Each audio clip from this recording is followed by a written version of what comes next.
안녕하세요. 연희가족입니다. 요즘 금리 인하가 지속적으로 지연된다. 그리고 중동전쟁 등 지정학적 리스크가 있는 와중에 주식과 부동산 중 어디에 투자하면 좋을까 되게 고민이 많은 상황입니다. 현재 저희의 자본관리 현황은 주식 23%, 나머지는 현금을 확보해 놓은 상황이고 현금은 부동산을 매매하기 위해 남겨놨습니다.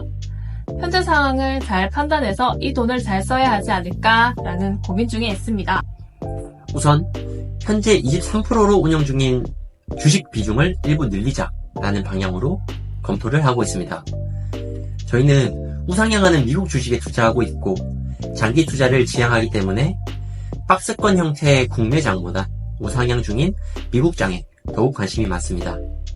그리고 개별주보단 지수를 추정하는 ETF를 모아가고 있는데요.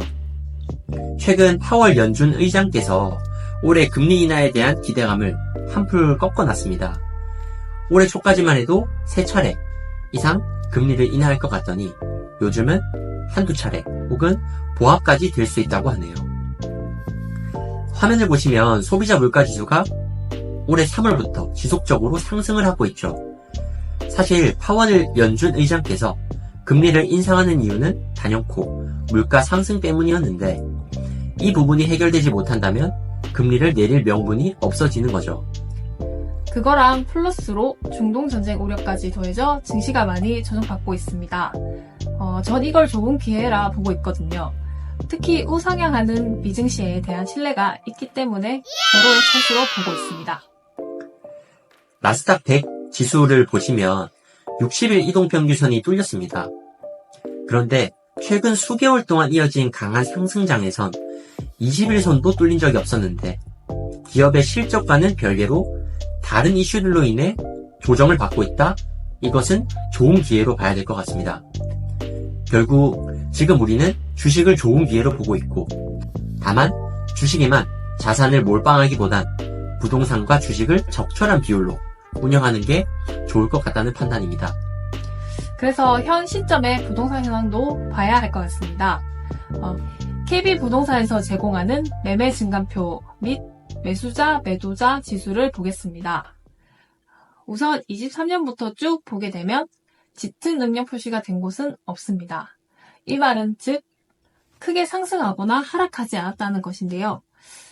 다만 전국적으로 마이너스인 상황을 보면 지속적으로 조금씩 떨어지고 있다고 볼 수 있을 것 같습니다. 그리고 매수자, 매도자 지표는 한창 부동산이 조정받고 있을 때와 비교해보면 매수자 우위 수치가 약 20 정도 됩니다.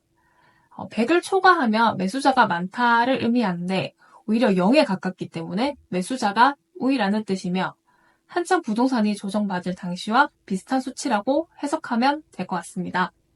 추가로 미국과 한국의 기준금리 차이를 보게 되면 미국은 금리를 굉장히 보수적으로 낮출 예정이고 한국의 기준금리가 더 낮은 상황이기 때문에 올해는 한국의 금리 인하를 기대하긴 어렵지 않을까라는 생각입니다. 그럼 부동산 또한 올해는 조정을 더 받지 않을까, 거품이 조금 더 걷어지고 들어갈까 라는 생각을 하고 있습니다.